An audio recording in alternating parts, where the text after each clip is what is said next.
So, good morning, everybody, and welcome to Wisdom. It's absolutely amazing having everyone here again. This morning, this is I want to say week 11. I only usually see at the notes or in the resources when I send that out, I have a look at what's a week.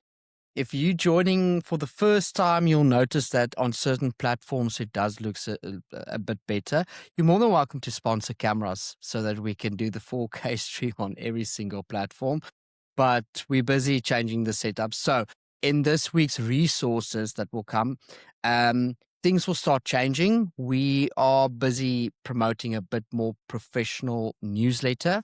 And in our newsletter with the resources, there will be additional links. So please just have a quick read on that. We'll try not to make a quick jump to new video platforms and everything like that. We'll try to make it a bit more strategic and things all with strategy. So if you're new here for the first time, unfortunately we're in week 11, so it's unfair towards others for me to do a long intro, but very, very quick. This is a place where entrepreneurs weekly meet up to discuss certain elements and certain topics of wisdom to apply in your life. Wisdom that gets inspired by the book of Proverbs, but also that we see, other people do correctly according to God's blueprint. And we learn from that and we challenge ourselves and we implement it. It's 30 minutes long. That's how long it is. I think the last two sessions was 18 minutes long. 30 minutes is a cap, and we try not to extend that. But I think that's that for now. Just want to make a quick check. Everything good. Everything looks good. And we can jump straight into that. So one of the books I started reading this year is The Bait of Satan. If you can see it there behind me, I also put it there. The Bait of Satan is a book by John Bevere. And this is going to sound like a very doomsday start to this morning's session, and I promise you it's not. Honestly, I thought this would be one of my faith books and not a business book. Each quarter of the year, I select some books to read. I usually do about 2 business books and 2 faith books, but definitely do 1 business book and 1 faith book per quarter. So it accumulates to 4 per year. I select them, I put them in my cupboard, and that's my, you get to do that every single quarter, but it's also my challenge for myself. So it's 2 business related books. And the idea about that is to strengthen my business knowledge and application, of course. And then there's the 2 faith element books. The 2 faith books to strengthen me personally in my faith journey. So when I took this book, The Bait of Satan by John Bevere, not for one moment did I think it would be such a massive impact on me personally, but also my business, and very much so the undertone of what I teach entrepreneurs. So as I went through it, it was just one of those things that I was so eager about to bring into Wisdom, meaning this series. And it's all about offense. If you've read the book, a lot of these things are gonna, sound familiar. If you've never read the book, we're gonna do 3-week series on offense. So today we're kind of gonna do the overview of what offense is and how we see that fit into entrepreneurship. And then next week we're really gonna dive deeper into the practical assessment and application on the opposite side. And then week 3 we'll bring it to a close with a bit more practical tools. So offense for me is a 3-week series. I don't want to rush through it. Today might seem like a rush, but that's just to bring you up to speed on the overall thing about that. And that's the topic of the book that's inspired the 3-week series of offense. A topic that I always assumed I understood. I always assumed I understood the meaning of it. And boy, was I wrong. And was I convicted? And by changing some things, it actually helped me a lot. And I trust and I pray it will help you, especially as entrepreneur and founder as well. Now, there's a massive trap out there. Drink some water for dramatic effect. There's a massive trap out there, an actual known spiritual trap that we all fall in. And this is a trap that most entrepreneurs don't see, an invisible problem. There's a problem in business that no one puts on a dashboard. You won't see it in your CRM. It won't show up in your financial reports. No KPIs is tracking it, but it is there, quietly shaping decisions, altering relationships, slowing down growth, and in some cases, completely destroying what you're busy building as a founder and entrepreneur.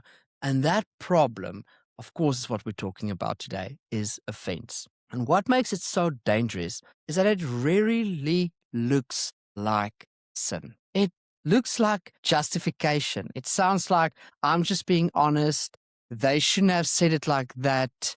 Um, I deserve better than that. They don't respect me. And slowly and subtly, you start building a case, not a business. You build a case against people, against clients, against your team, against leadership, against feedback. And before you realize it, you're no longer leading clearly. You are reacting emotionally. But why offense is commonly misunderstood? One of the most powerful ideas from The Bait of Satan by John Bevere is this: offense is not obvious, it's deceptive.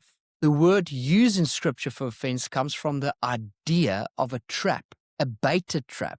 I want you to really just think this in for a moment. Okay, it's this baited trap, which means something very important. The bait looks good, okay? Because that's the purpose of an idea. The bait needs to look good. That's very important. The bait needs to look good. It looks justified.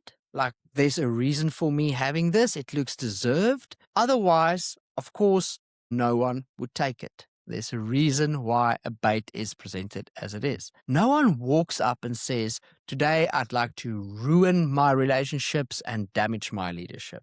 No, you take offense because it feels right in the moment, because something did happen. Someone did say something did feel unfair. So you take the bait. And once you do, you are trapped, not physically, but mentally, emotionally, relationally, and very dangerously spiritually. I just want to quickly pause there. I know today sounds a lot like a hard sermon. Usually when it comes to wisdom, it's more on the business side of things, right?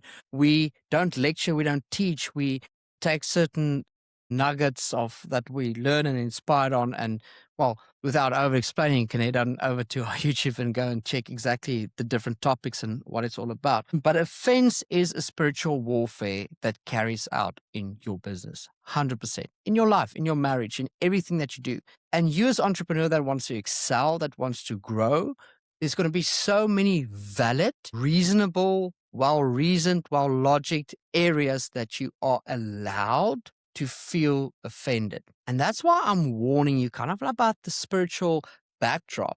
Because when we're going to look at some of the entrepreneurial and some of the business related context of today, but especially next week and the week thereafter, I want you to really realize that this trap is so spiritually powerful that it can, or I almost want to say, will ruin your business venture, your business future, and how you feel about work. You're going to get there one morning and say, I'm not really, less or in the mood to go to work or anything like that. So this is a very, very dangerous part for entrepreneurs, because offense doesn't just affect how you feel. It affects how you interpret everything. Feedback becomes attack. Correction becomes disrespect. Silence becomes rejection. Delay becomes dishonor. And now you're no longer responding to reality. You're responding to distorted perception. And I made a note here on Proverbs 18, verse 19, just to kind of bring it back to Solomon's words. It says the following: an offended brother is more unyielding than a fortified city. Now, I quickly just want to say something there, or want to add to this. So on this is what I'm just thinking now, on this venture or on this journey where I'm really more mindful of offense, one would think, naturally speaking, you don't get offended or don't fall in that trap as much. And I actually want to say you still do, and a lot more so. But you're just more vigilant on why it's happening, and you're more vigilant on to get out of there really soon. Just this week alone, I counted this morning very early, preparing for this, waking up, I said to myself, okay, I actually want to see where I got offended, if I can recall offense this week. And I very, very comfortably, easily recall 3 occasions. One of something that a friend said or did, one that a prospect or lead replied to one of my proposals. And there was another one that I'm not going to make a very, very direct reference here, but something personal as well. And in that brief moment, I reminded myself that there's no offense going to be taken, no action towards it, no change of heart. And I did it very well. But inside me, there was still the seed of offense.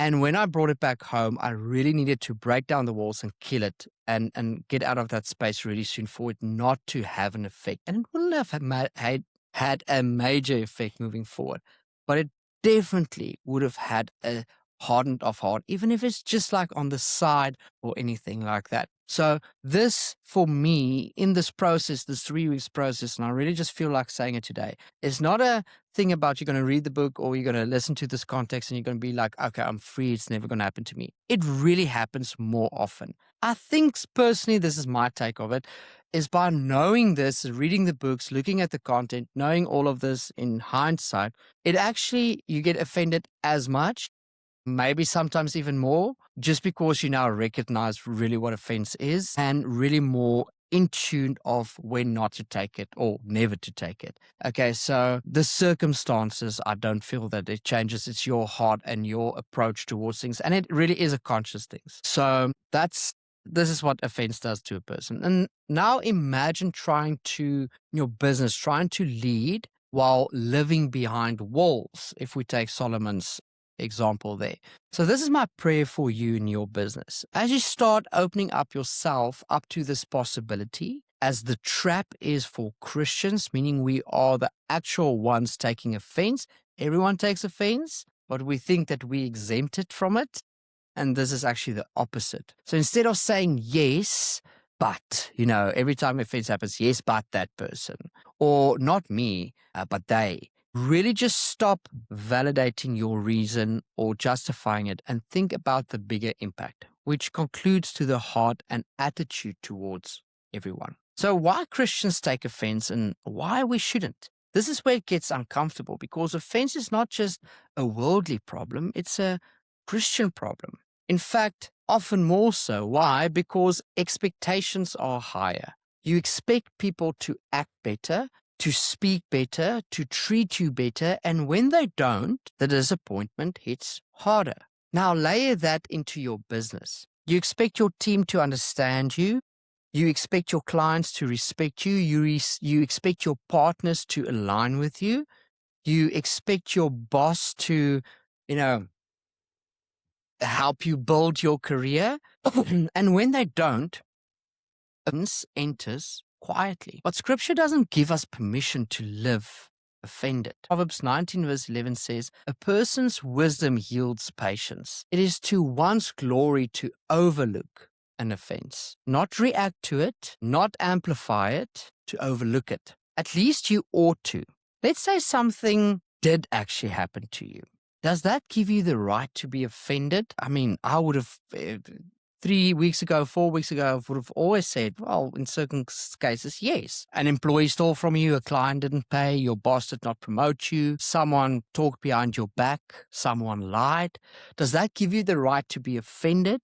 For so long, we lived by the means of yes, because I was wronged, I can be offended. It's only the action on what I do with that offense that will be debatable in the categories of right or wrong. Now, I'm here to tell you that if you live by Jesus, you do not have the right to be offended from the start.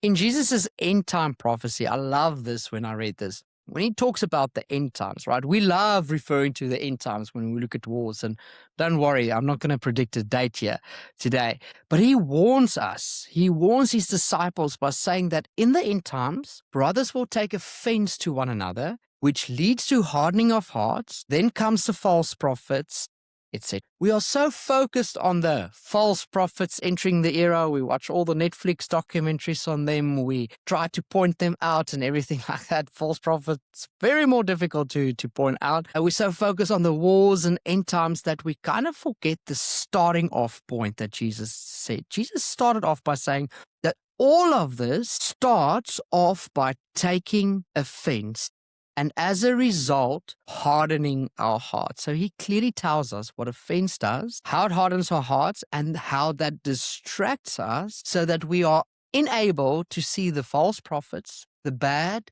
the everything entering into that space, because we're so focused on building up walls and protecting our own emotional well-being, our own well-being in our hearts and everything like that. And he warns us and says, that is the dangerous point. That's where it starts. So offense seems innocent or justifiable if we were the victims. And I'm telling you today that regardless if you are the victim, you actually have no right for offense. And as a matter of fact, you should stay as far away from it as possible. And that doesn't mean ignore problems. It means you're not controlled by emotional reaction, because here's the truth. Offense feels powerful in the moment, but it makes you weak over time. It steals clarity, it clouds judgment, it isolates you, and worst of all, it blinds you. And that's the real danger. When you're offended, you think you see clearly, but you don't. You see selectively. Then there's the entrepreneurial impact, where this is kind of like more hard to take in. Let's bring this into your actual world, the entrepreneur, the business person, the working professional, because this is not just a spiritual theory. This is operational reality. Think about your last difficult interaction. A client questioned your pricing, a team member challenged your decision, partner didn't follow through, lead ignored your proposal. What was your internal reaction? Was it curiosity, which I doubt? Or was it defense? Because offense shows up in the micro moments in between.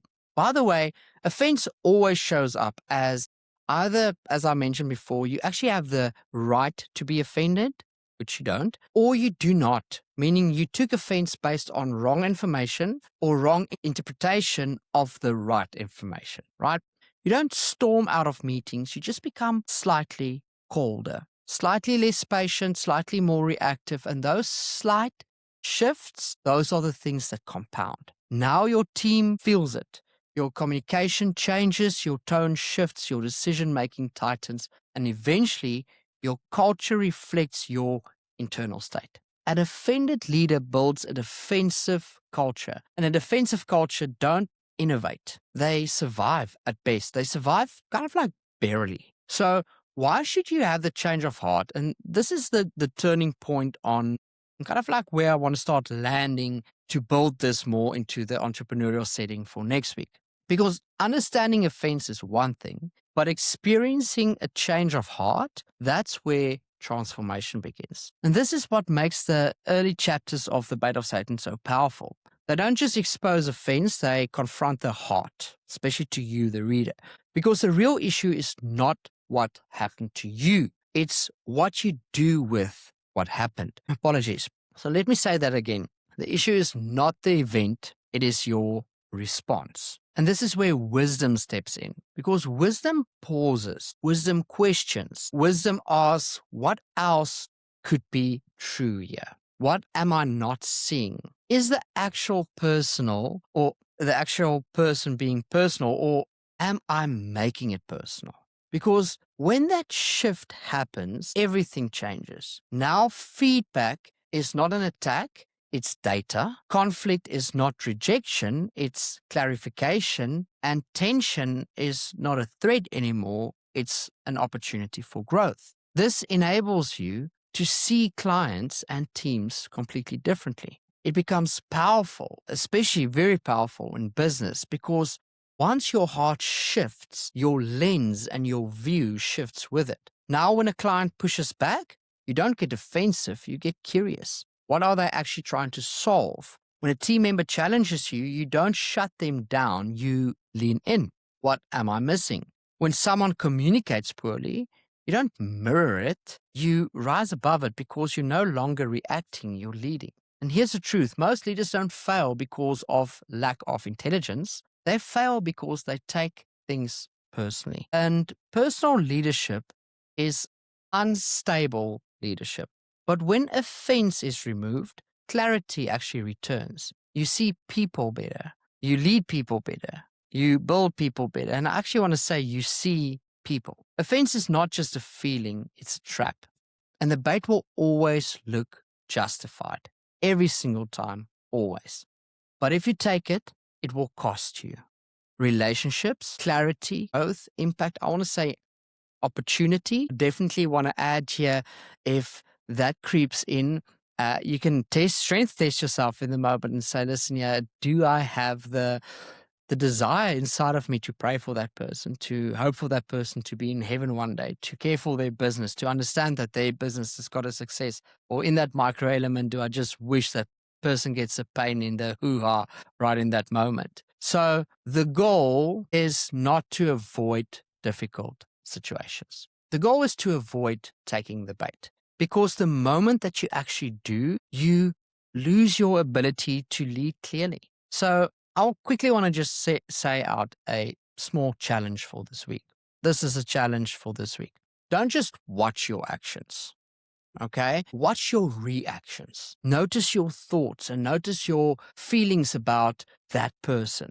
Maybe evaluate all your walls that you already have, that every therapist tells you to build up in order to protect yourself and guard yourself, and ask if Jesus built up the same walls, rightfully so, in order to protect his heart against the wrongdoers. Where would that place us today? Notice when something triggers you, pause, step back, and ask yourself, am I about to take the bait? Because if you can win that moment, that very moment, to win that over, you don't just grow spiritually, you become a better leader, a better communicator, a better builder, and ultimately, compounding everything that we're discussing here, plus everything on your journey, a wiser one. And that's what we want. So guys, thank you so much for joining Wisdom today. Have a beautiful day. If you're streaming on any single platform and you're not getting the resources to this list, you can check out the links in our bios for that, or just comment or DM or send us a message and say, Dion,